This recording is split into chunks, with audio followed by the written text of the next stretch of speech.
ভূমি আবলটনৰ যি SDLAC আছে আগতে ডিস্ট্ৰিক্ট SDLAC হয় জালুকবাৰীৰ মাটি কিবা থাকিলে মই গোটেই 5টা সমষ্টিৰ MLA একলগ নোহোৱালৈকে আমি LACৰ মিটিংখন কৰিব নোৱাৰো এতিয়া LAC DCয়ে সভাপতিত্ব কৰিব কিন্তু জালুকবাৰী বুলি বেলেগ LAC হ'ব দিছপুৰ বুলি বেলেগ LAC হ'ব সেন্ট্ৰেল গুৱাহাটী বুলি বেলেগ LAC হ'ব অৰ্থাৎ জালুকবাৰীৰ LAC এতিয়া সেন্ট্ৰেল গুৱাহাটীৰ LACৰ কাৰণে অপেক্ষা কৰিব নালাগে আমাৰ নিজৰ জিলাৰ LAC নিজৰ জিলাত হ'ব নিজৰ সমজিলাত হ'ব আৰু তাৰ ফলত এতিয়া যে বসুন্ধৰাও আহিব আমি অক্টোবৰৰ কোনোবা এটা দিনত আমি আৰম্ভ কৰিম আমাৰ কামটো হল নে নাই হেতু খবৰ লব আমি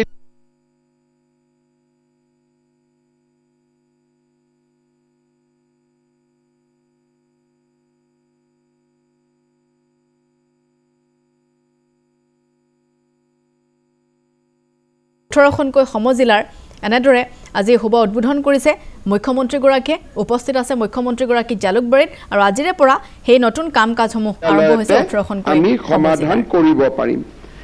লাহে লাহে ইয়াৰ ফলত কি লাভ হল যে মহকুমা গঠনৰ দাবীবিলাকো নোহোৱা হল ইমান দিনে কংগ্ৰেছৰ দিনত বুলে তিহুত মহকুমা লাগে তাতে এটা ফায়াৰিং তাতে নাহৰকটীয়াত মহকুমা লাগে তাতে এটা গণ্ডগোল ঢেকিয়াজুলিত মহকুমা লাগে তাতে এটা গণ্ডগোল এতিয়া আমি কোনেও মহকুমা নিবিচাৰাকৈ নিজৰ সমষ্টিতে নিজে জিলাৰ সমান এটা সমজিলা আমি কৰি দিছো মহকুমাতকৈ ওপৰত জিলাতকৈ অকণমান তলত মহকুমাতকৈ বহুত বেছি ওপৰত জিলাতকৈ মাত্ৰ তিহুত মহকুমা লাগে তাতে এটা ফায়াৰিং তাতে নাহৰকটীয়াত মহকুমা লাগে তাতে এটা গণ্ডগোল ঢেকিয়াজুলিত মহকুমা লাগে তাতে এটা গণ্ডগোল এতিয়া আমি কোনেও মহকুমা নিবিচাৰাকৈ নিজৰ সমষ্টিতে নিজে জিলাৰ সমান এটা সমজিলা আমি কৰি দিছো মহকুমাতকৈ ওপৰত জিলাতকৈ অকণমান তলত মহকুমাতকৈ বহুত বেছি ওপৰত জিলাতকৈ মাত্ৰ অকণমান তলত আমাৰ যি জাগাত জিলা সদৰ আছে 35টা জিলা সদৰ আছে তাতে আমি সমজিলা কৰা নাই কাৰণ তাতটো ডিসি থাকিবই এতিয়া যেনেকে আমাৰ ৰূপনগৰত আমাৰ ডিসিৰ কাৰ্যালয় হ'ব দুদিন পিছত ৰূপনগৰ কোন সমষ্টিত পৰিব সো সেন্ট্ৰেল গুৱাহাটীৰ কাৰণে আমি সমজিলা নকৰো কিয় ৰূপনগৰৰ ডিসিৰ এটা এতিয়া আগত 5টা সমষ্টি চাইছিল এতিয়া এটা সমষ্টি চাব গটিকে 35টা সমষ্টিক বাদ দি 6 শিডিউল আৰু বিটিআৰক বাদ দি আমি গোটেই সমষ্টিত আমি সমজিলা নিৰ্মাণ কৰিম তাৰ মানে আমাক প্ৰায় 71টা লাগিব 78 আমাক টোটাল 78 সমজিলা আমাক লাগিব আৰু তাৰে আজি আমি 39 আমি কৰি ললো আৰু জানুৱাৰী ফেব্ৰুৱাৰীত বাকিখিনিও আমি কৰাৰ কাৰণে চেষ্টা ৰাখিছো অৰ্থাৎ অসমত এতিয়াৰ পৰা এটা মহকুমাৰ আন্দোলন শেষ হৈ গল জিলাৰ আন্দোলনো নহয় কাৰণ জিলাৰ উপায়ুক্ত যিমান পাৱাৰ সমজিলাত একেবিলাক কামে হ'ব খালি জিলা উপায়ুক্তই জিলাখনৰ সৰ্বাঙ্গীন বিকাশৰ বাবে তেওঁ কামকাজ কৰিব জিলা উপায়ুক্তৰো বহুত পাৱাৰ থাকিব সমজিলাৰ অফিচাৰ বিলাক তেওঁ ট্ৰান্সফাৰ কৰিব পাৰিব আৰু কিছু যেনে কামৰূপ মহানগৰ আৰু কামৰূপ জিলাত আমি বাকি জাগাত ল্যান্ড সেল পাৰমিশনো আমি সমজিলাকে দিছো কিন্তু কামৰূপ আৰু কামৰূপ মহানগৰ জিলাত এতিয়া আমি দিয়া নাই এবছৰ পিছত আমি ল্যান্ড সেল পাৰমিশনো সমজিলাকে আমি দি দিম তাৰ কাৰণেও আমি ডিসি অফিসত যাব নালাগিব এই কামৰ ফলত এমএলএ জনে নিজে প্ৰত্যক্ষভাৱে অফিসটো চাব পাৰিব এডিসি থাকিব লগত দুজন ইএসি থাকিব আমাৰ চেষ্টা হ'ব লাহে লাহে যাতে সাৰ্কুল অফিসটো সমজিলাৰ অফিসৰ লগতে আমি কৰিব পাৰো তেতিয়াহলে কি হ'ব মানুহ এবাৰ সাৰ্কুলত যাব নালাগে এবাৰ সমজিলাত যাব নালাগে দুইটা কাম একেলগে হ'ব কিন্তু তাৰ কাৰণে আমি নতুনকৈ সাৰ্কুল বিলাক সজোৱাৰ কাম আৰম্ভ কৰিছো প্ৰথম আমি ব্লকবিলাক সজোৱাৰ কাম আৰম্ভ কৰিছিলোঁ। ব্লকবিলাক আমি পুনৰ গঠন 9 তাৰিখৰ আগতে আমি শেষ কৰিম। তাৰ পিছত লাহে লাহে আমি সাৰ্কেলবিলাক পুনৰ গঠন কৰিম। আমাৰ উদ্দেশ্য হ'ব যে এটা সমষ্টিতে যাতে এটা সাৰ্কেল থাকে, দুটা সমষ্টিৰ সীমা যাতে সাৰ্কেল অফিচাৰৰ লগত নাথাকে, এটা সমষ্টিতে এটা সাৰ্কেল থাকে বা দুটা সাৰ্কেল থাকে, কিন্তু সমষ্টিৰ বাহিৰত গৈ যাতে কোনো সাৰ্কেল নাথাকে, তেনেকে আমি সাৰ্কেলবিলাককো নতুনকৈ আমি সজাই ল'ব খুজিছোঁ। অৰ্থাৎ ব্লকবিলাক পুনৰ গঠন হ'ল, আঞ্চলিক পঞ্চায়তবিলাক পুনৰ গঠন হ'ল, জিলাবিলাক পুনৰ গঠন হ'ল, আৰু ঠিক সেই ধৰণে শেষ পৰ্যায়ত আমি সাৰ্কেলবিলাক আমি পুনৰ গঠন কৰিব লাগিব। ইয়াৰ পিছত সমজিলা অনুসৰি আমাৰ PWD ডিপাৰ্টমেণ্ট আমি সজাই লৈছোঁ। এতিয়া আপোনালোকে জানে যে Jalukbari sub division, central Guwahati sub division সমষ্টিৰ লগত এজন SDO দিয়া হৈছে, দুটা সাব ডিভিজন মিলি এটা এক্সিকিউটিভ ইঞ্জিনিয়াৰ দিয়া হৈছে, কিন্তু সীমাটো সমষ্টিৰ লগত মিলাই দিয়া হৈছে। ৱাটাৰ ৰিচোৰ্চ ডিপাৰ্টমেণ্টেও সীমাটো সমষ্টিৰ লগত মিলাইছে, ইৰিগেশ্যন ডিপাৰ্টমেণ্টেও মিলাইছে।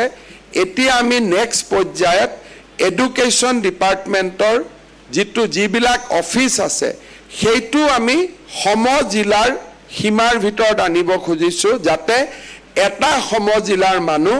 আন এটা সমজিলাত কোনো কামৰ কাৰণে যাব নালাগে, সকলো কাম যাতে সমজিলাটোৰ ভিতৰতেই সমাধান হ'ব পাৰে। আমাৰ ৰাজ্যৰ প্ৰশাসনিক দিশত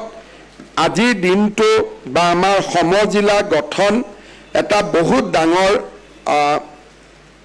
সিদ্ধান্ত। আপোনালোকে দেখিব যে সমজিলাৰ যেতিয়া আমি এডভাৰটাইজটো বনাই মোদী ডাঙৰীয়াৰ ওচৰলৈ আমি পঠাইছিলোঁ, তেতিয়া নৰেন্দ্ৰ মোদী ডাঙৰীয়াই তাত এটা কোটেশ্যন দিছে, A for আছাম।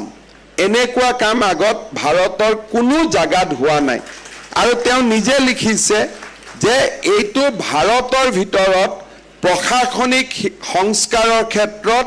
সমজিলা গঠন কৰা অসমেই প্ৰথম ৰাজ্য। সাধাৰণতে আমাৰ ইমান দিন যিটো প্ৰশাসনিক ব্যৱস্থা,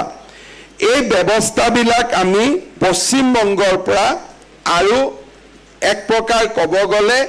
মূলতঃ পশ্চিমবংগৰ ব্যৱস্থাবিলাকে আমাৰ ইয়াত প্ৰয়োগ হৈ আছিল। আপোনালোকে যদি চাই বাকিজাই এক্ট বুলি কয়, বাকিজাই এক্ট মানে কি? Assam Bengal recovery act. যদি তাত পুৰাটো চাই, কাৰণ ব্ৰিটিছ থকালৈকে পশ্চিমবংগ আৰু অসমৰ প্ৰশাসনিক ব্যৱস্থাসমূহ একে আছিল, কলিকতাৰ পৰাই মূলতঃ ইয়াক দেখা শুনা কৰা হৈছিল। আমাৰ ৰাজ্যত নিজৰ প্ৰশাসনিক ব্যৱস্থা নাছিলে, আৰু আমাৰ প্ৰশাসনিক ব্যৱস্থাবিলাক পশ্চিমবংগ বা ভাৰতৰ আন ডেভেলপ জিলাৰ পৰা ইনস্পায়াৰ্ড বা প্ৰেৰণাৰে নিৰ্মাণ হৈছিল। এতিয়া মই বিশ্বাস কৰোঁ আজি আমি প্ৰত্যেক সমষ্টিত যি সমজিলা নিৰ্মাণৰ ব্যৱস্থা হাতত ল'লোঁ, আপোনালোকে দেখিব অহা 5 বছৰত ভাৰতৰ বিভিন্ন ৰাজ্যই আমাৰ পৰা এই ব্যৱস্থা লৈ যাব। কাৰণ সূৰ্য উত্তৰ পূবৰ পৰা উদয় হয়, আৰু লাহে লাহে ভাৰতৰো নতুন নতুন কামবিলাক, নতুন নতুন যিবিলাক আঁচনি, নতুন নতুন চিন্তা, ইও সূৰ্য উঠা দেশৰ পৰাই আৰম্ভণি হ'ব, তাক মই বিশ্বাস কৰোঁ। মই যেতিয়া মোৰ মনত আছে, যেতিয়া আমি অৰুণোদয় আৰম্ভ কৰিছিলোঁ, তেতিয়া ইয়াতে আমাক আমাৰ বিৰোধী ৰাজনৈতিক দলবিলাকে সমালোচনা কৰিছিল। এতিয়া আপোনালোকে যাব, কংগ্ৰেছৰ মেনিফেষ্টো হওক, বিজেপিৰ মেনিফেষ্টো হওক, যি ৰাজ্যতে নহওক কিয় প্ৰথম অৰুণোদয়টো থাকে, যে আমি মাহত এটা পইচা মহিলাসকললৈকে দিম। নাম বহুতে বেলেগ বেলেগ লৈছে। ছত্তীশগড়ত মহতাৰী বন্দনা বুলি লৈছে, কৰ্ণাটকত গৃহজ্যোতি বুলি লৈছে, মধ্যপ্ৰদেশত লাডলি লক্ষ্মী বুলি লৈছে। এনেকে বিভিন্ন জাগাত বিভিন্ন নাম দিছে। যোৱা 3 দিন মই হাৰিয়ানাত আছিলোঁ। হাৰিয়ানাটো সকলো কংগ্ৰেছৰো এইটো নিৰ্বাচনী ঘোষণা বিজেপিৰো এইটো নিৰ্বাচনী ঘোষণা যে মাহত এটা নিৰ্দিষ্ট টকা আমি মহিলাসকলৰ একাউণ্টত দিম অৰ্থাৎ অৰুণোদয় নামটো লোৱা নাই বাকি অৰুণোদয় আঁচনিখনে আজি ভাৰতৰ 6-7খন জিলালৈকে আজি ৰূপান্তৰিত হৈছে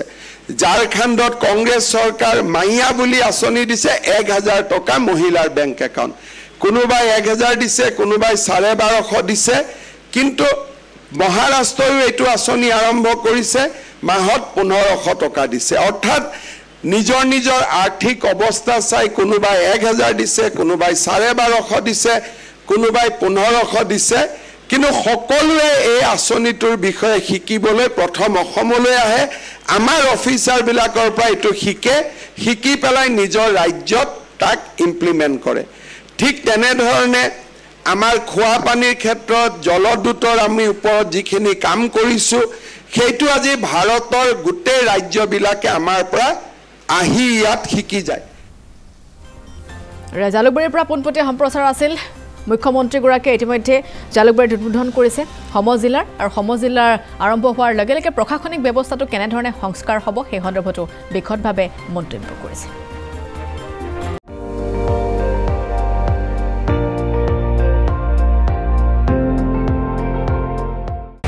আপুনি চাই আছে ND24 সৰ্বশ্ৰেষ্ঠ নহয় সৰ্বোত্তমৰ দৌৰ